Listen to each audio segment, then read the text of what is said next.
Assalamualaikum warahmatullahi wabarakatuh.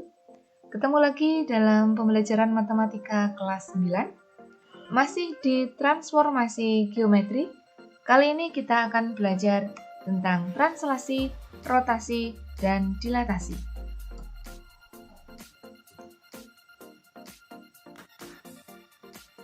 Pertama, kita bahas translasi atau pergeseran.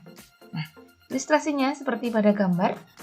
Gambar ini menunjukkan bahwa ada seorang anak yang bermain perosotan, di mana panjang landasannya 4 meter. Nah, dia meluncur mulai dari bagian atas perosotan sampai ke bagian bawah dengan mengikuti kemiringan atau arah tertentu. Nah, dari situasi ini, dapatkah kalian menentukan jauhnya jarak pergeseran yang ditempuh oleh anak tersebut? Bagaimanakah arah pergeseran masing-masing anggota tubuh anak tersebut selama meluncur? Kita akan bahas semuanya di translasi. Translasi atau pergeseran tidak lain adalah suatu perpindahan semua titik pada suatu bidang datar dengan jarak dan arah yang sama, di mana nanti translasi akan diwakili oleh sebuah ruas garis berarah. Nah, ruas garis berarah itu bisa kita misalkan sebagai X sebagai komponen mendatar atau horizontal dan Y sebagai komponen tegak atau vertikal. Dimana nanti bisa kita simbolkan seperti ini, komponen translasi AB. Dimana A itu mewakili komponen X. Kita tahu bahwa sumbu X itu arahnya mendatar bisa ke kanan atau ke kiri. Dimana kalau ke kanan nanti simbolnya adalah positif, dan kalau ke kiri berarti negatif. Dan B itu mewakili komponen Y, dimana kita tahu bahwa Y itu arahnya bisa ke atas atau ke bawah. Ke atas itu mewakili Y positif, kalau ke bawah itu negatif. Perhatikan contoh berikut, kita akan mentranslasi bangun segi 4 ABCD sejauh 4 satuan ke kiri dan 2 satuan ke bawah. Di sini sudah saya gambar segi 4 ABCD, di mana A-nya titik A-nya 1,2, titik B-nya 3,1, titik C-nya 4,1 dan D-nya 2,0. Kita mulai satu persatu dari titik A. Kita translasi 4 ke kiri dilanjut 2 ke bawah. 1 2 3 4. Dilanjut ke bawah. 1 2. Berarti nanti bayangannya atau A aksennya ada di sini. Begitu juga dengan B. 1 2 3 4 1 2. Oh, kita ulangi. 1 2 3 4 1 2. Oke. Ini adalah B aksen. C-nya juga seperti itu. 1 2 3 4 1 2. D-nya 1 2 3 4 1 2. Oke. Di sini tadi C aksen, ini D aksen. Kita hubungkan. Sehingga bayangannya dari A, B, C, D menjadi A aksen, B aksen, C aksen, D aksen. Seperti itu. Sehingga kita simpulkan dari titik A 1,2 kita translasikan tadi kan 4 ke kiri dilanjut 2 ke bawah. Kalau ditulis dalam komponen translasi ke kiri itu artinya negatif ya, X-nya ya. Min 4 ke bawah berarti komponen Y-nya, komponen translasi Y-nya juga negatif. Jadi bisa kita tulis ditranslasikan min 4 min 2, nanti bayangannya menjadi min 3,0. Nah, ini di sini ya, min 3,0. Begitu juga dengan titik B, awalnya 3,1 kita translasikan min 4 min 2 atau 4 ke kiri dan 2 ke bawah. Bayangannya atau B aksen menjadi min 1, min 1. Nah, di sini min 1, min 1. Oke. Begitu juga dengan titik C, 4, min 1 kita translasikan min 4 min 2 atau 4 ke kiri dan 2 ke bawah. bayangannya atau C aksen sama dengan 0, min 3. Nah, posisinya tadi di sini 0, min 3. Oke. Nah, maaf ya, tadi ada C-nya 4, min 1. Nah, menjadi 0,3. D 2,0 kita translasikan min 4, min 2 atau 4 ke kiri, 2 ke bawah. D aksen menjadi min 2, min 2. Kita lihat awalnya. Nah, oke. Kesimpulan terakhir, ketika ada titik X, Y, kita translasikan sejauh AB, maka bayangannya menjadi, ayo, siapa yang bisa menyimpulkan? Oke, bayangannya menjadi X plus A, Y plus B. Oke, gampang kan? Contoh berikutnya, tentukan translasi yang menggerakkan segitiga merah menjadi segitiga hitam. Nah, persis caranya dengan yang sebelumnya. Coba A awalnya ada di sini, nanti menjadi A aksen di sana. Oke ya. Kita bergerak sejajar sumbu X dulu. Biar sampai di A aksen berarti kita ke kanan atau ke kiri? Oke, ke kiri. Berapa langkah kita hitung? 1, 2, 3, 4, 5, 6. Dari sini dilanjut ke atas atau ke bawah? Oke, ke atas. 1, 2, 3.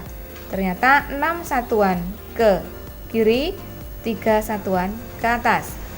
Sama nggak dengan titik B menjadi B aksen? Bayangan B menjadi B aksen. Oke, kita lakukan. 1, 2, 3, 4, 5, 6. 1, 2, 3. Nah, ternyata sama. C-nya, C menjadi C aksen. 1, 2, 3, 4, 5, 6. 1, 2, 3. Nah, ternyata segitiga ABC menjadi segitiga A aksen, B aksen, C aksen ditranslasikan sejauh 6 satuan ke kiri, dilanjut 3 satuan ke atas. Kita simpulkan, titik A awalnya 2,1, A aksennya menjadi min 4,4. Nah, tadi sudah kita teliti bahwa ternyata titik A menjadi A aksen ditranslasikan 6 satuan ke kiri, 3 satuan ke atas. Karena ke kiri berarti kita tulis min 6. Kemudian ke atas karena plus ya berarti 3. Oke. Yang B berarti min 6, 3. Yang C juga min 6, 3. Nah, rumus yang barusan kita peroleh dari contoh sebelumnya kira-kira berlaku nggak? Bahwa untuk memperoleh bayangan atau A aksen itu kita tinggal menambahkan saja, menjumlahkan saja. 2 ditambah min 6, min 4 cocok, 1 tambah 3, 4 cocok, dan seterusnya. Nah, seperti ini.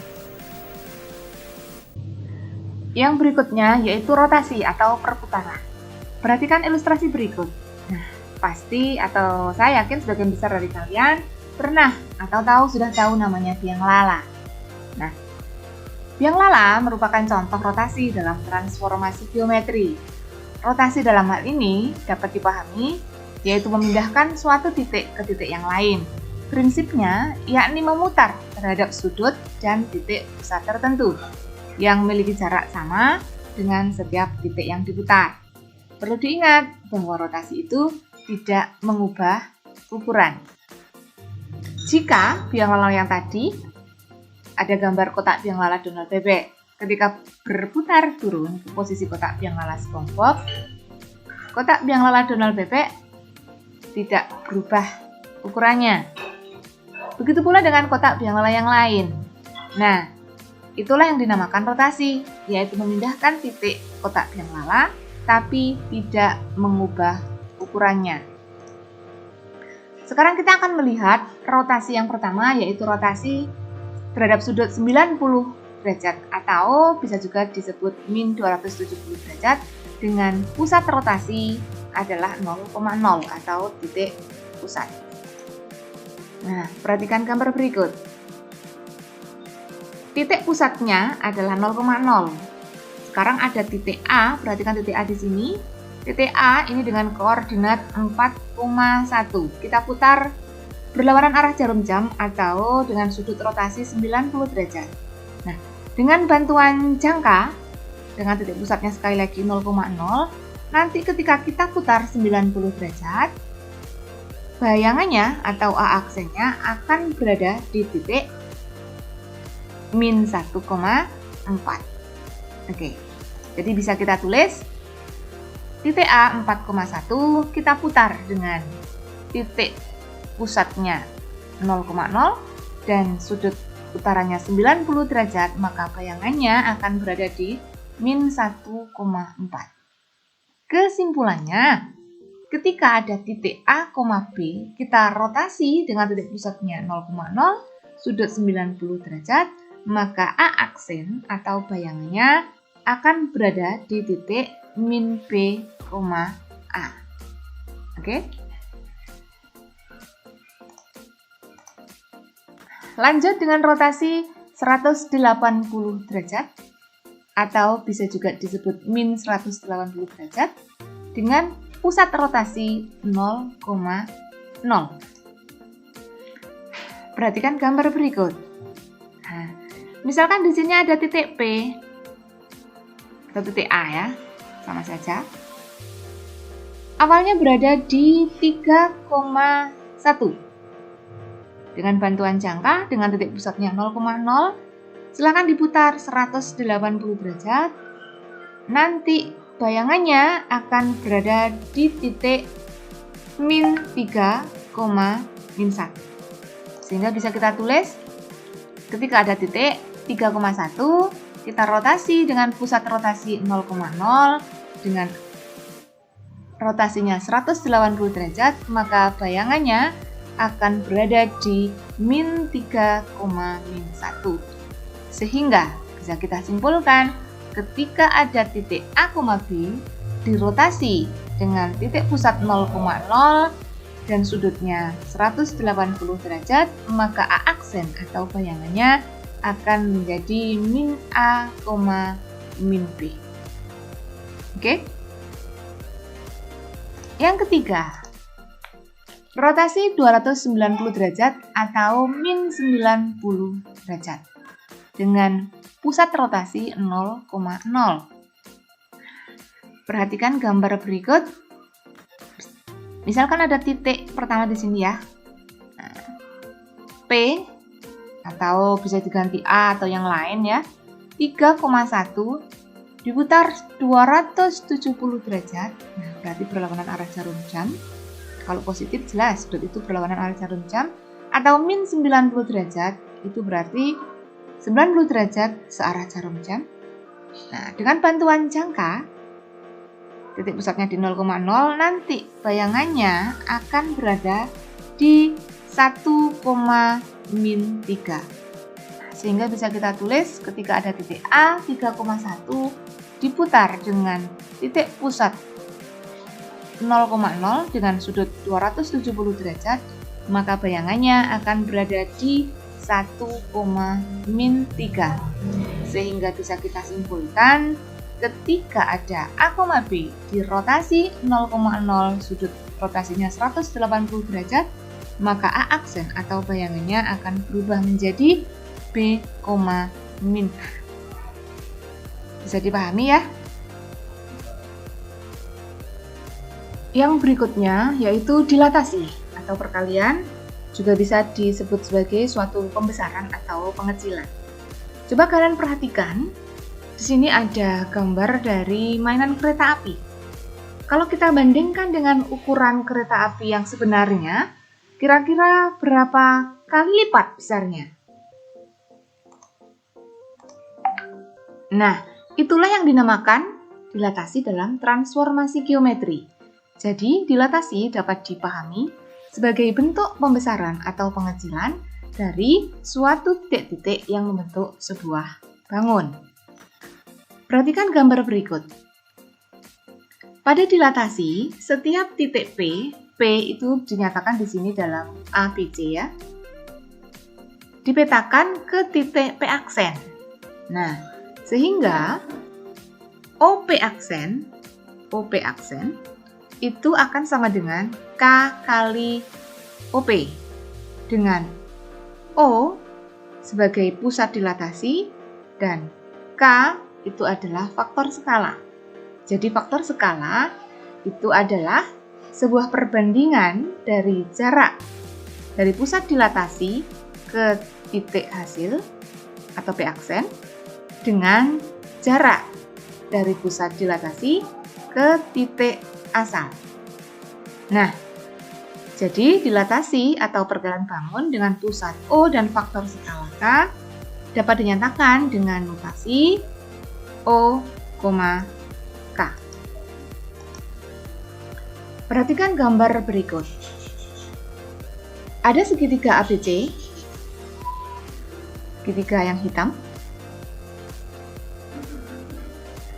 akan didilatasi sehingga akan terbentuk bayangan yang segitiga dengan garis hijau, ya, A aksen, B aksen, C aksennya. Awalnya A itu berada di titik 3,9. Perhatikan titik koordinatnya. Setelah didilatasi, dia mengalami pembesaran menjadi 6,18. Begitu juga dengan B menjadi B aksen. B awalnya di 3,3 mengalami pembesaran menjadi 6,6. Dan C awalnya di 6,3 mengalami pembesaran di C aksen menjadi 12,6. Ketika kita tulis dalam bentuk notasi, A 3,9 menjadi 6,18. Dengan titik pusatnya adalah titik pusat dan faktor skala 2. Kenapa faktor skala 2? Coba. Karena A aksennya menjadi 6,18. 6 itu berasal dari 3 kali 2. 18 itu dari 9 kali 2. Begitu juga dengan B dan C. Nah, nanti akan sama ketika segitiga ABC didilatasi sehingga mengalami pengecilan menjadi segitiga yang dengan garis merah dengan faktor skala berapa? Coba nanti kalian selidiki. Sehingga bisa kita ambil kesimpulan ketika ada A, X, Y didilatasi dengan faktor skala O atau dengan titik dilatasi titik pusatnya 0,0 dengan faktor skala K, bayangannya atau A aksennya adalah KX, KY. K kali X, K kali Y. Sekian dari saya, ada kurang lebihnya mohon maaf. Selamat belajar semuanya, semoga bermanfaat. Assalamualaikum warahmatullahi wabarakatuh.